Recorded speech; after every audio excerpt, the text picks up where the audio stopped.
So here we are sitting with Harrison Eppright at the Driskill Hotel in Austin, Texas. Hey, Harrison, how you doing? I'm doing well. Thank you, Robert. How are you doing? Great. So tell us a little bit, the listening audience, what are you up to tonight and what brought you here and what's your story about the Driskill? All right. Yes, tonight it is Tuesday evening and I'm here talking with you. We had a very good conversation up in the Driskill bar, and now about just this and everything, the hotel and other things of aspects of Austin and tourism. And now we're down here in the Driskill lobby talking about the Driskill Hotel. I was at one time a regular tour guide here at the Driskill Hotel. I've worked with my colleague Cynthia Trinkman, if I can mention her name. She works with me at the Austin Visitor Center, and we worked with some of the representatives of the sales staff of the hotel in revising their tour so that sales staff and management could give a tour of the hotel to interested parties here at the Driskill Hotel.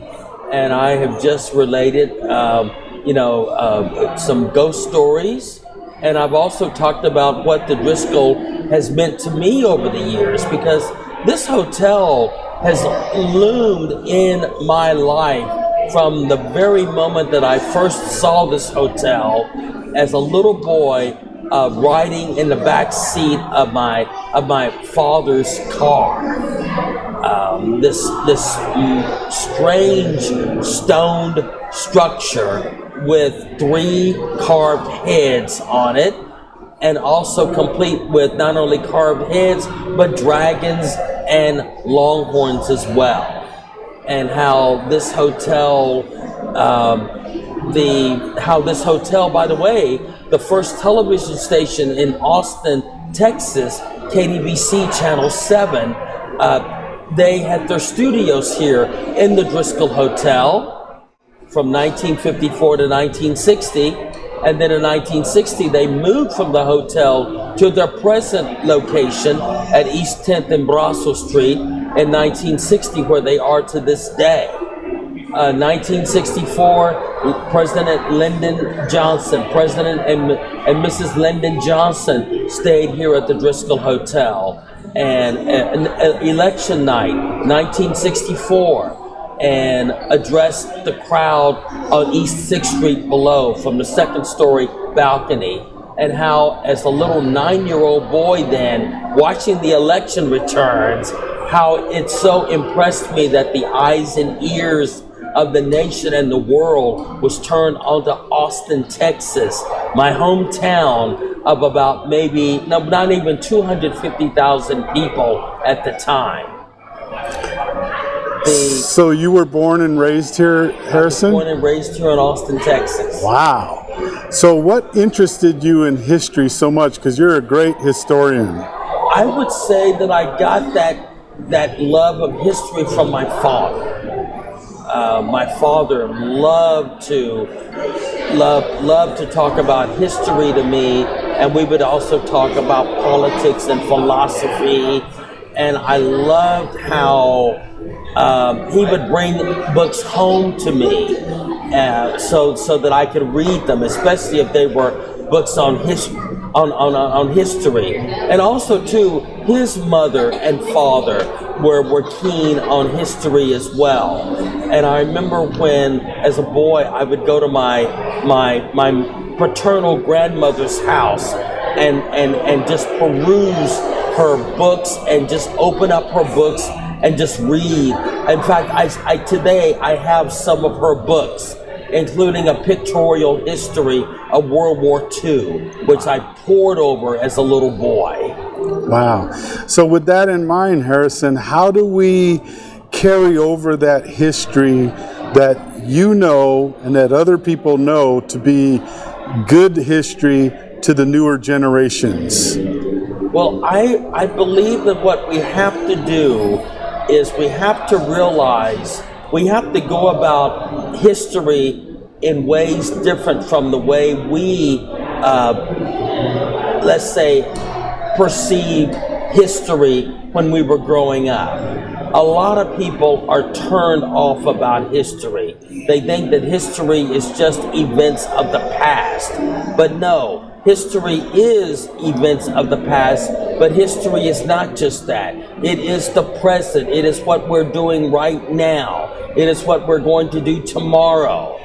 Each and every one of us should realize that we have stories to tell, and that we have to document these stories, that we are willing participants in history as it's happening now. I think that we have to be honest about history. We need to get away from this idea of treating those who made history in the past like treating them like they are icons, or I should say almost treating them as if they belong in stained glass. I think that has been a problem with history, that we tend to show everybody who operated in the past as people who were somehow different from folks like you and me, and with that kind of an ideal of like people being almost elevated to the level of demigods.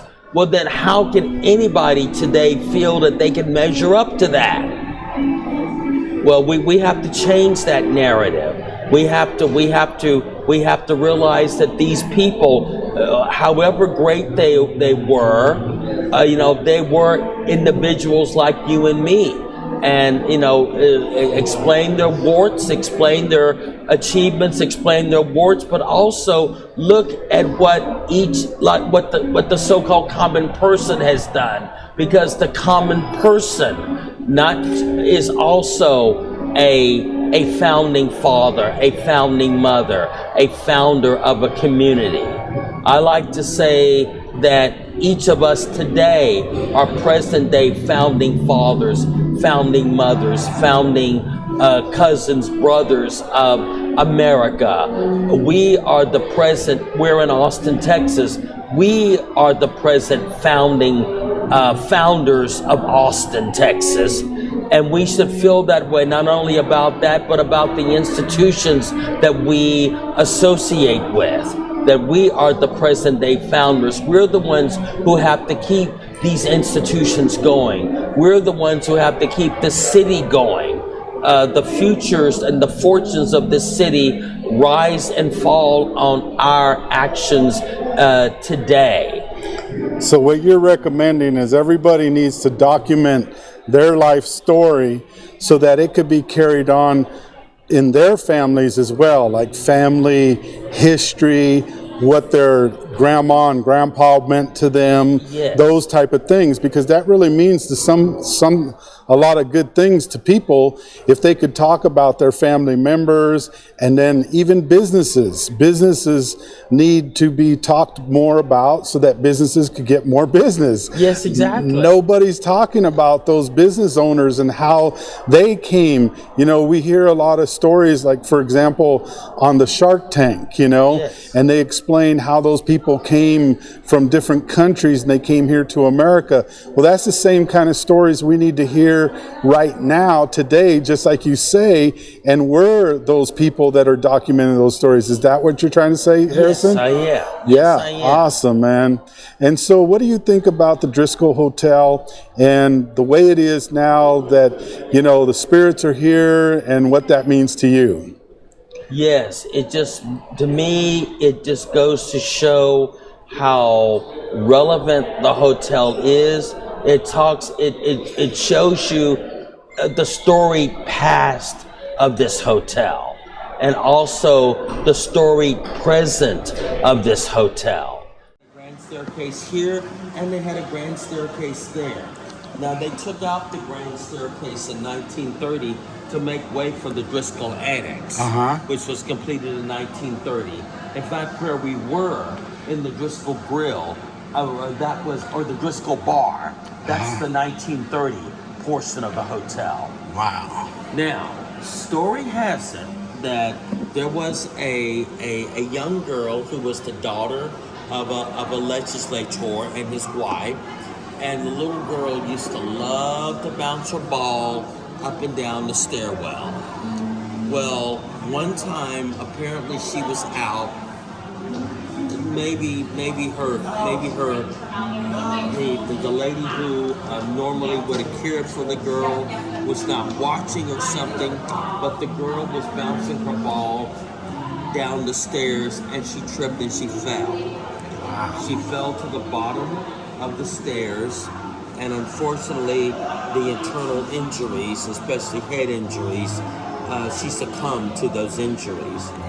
Well, through the years, guests and staff have reportedly heard the sounds of a little girl giggling and the sound of a ball bouncing up and down the stairs. The little girl giggling, running up and down the stairs, bouncing her ball. So this is the place right here, huh? Yes. Wow.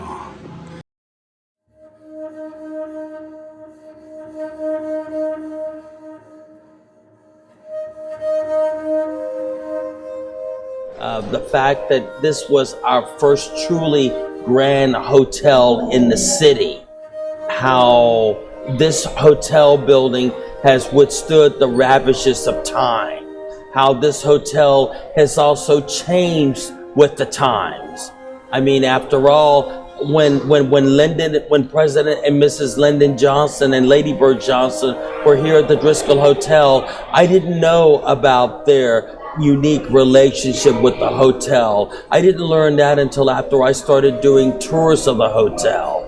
So this looms large in my life as a child, as a younger man, as an adult today. It is still relevant, very relevant, and people, and it too has changed with the times, and its history is still being made today. It is still being made today.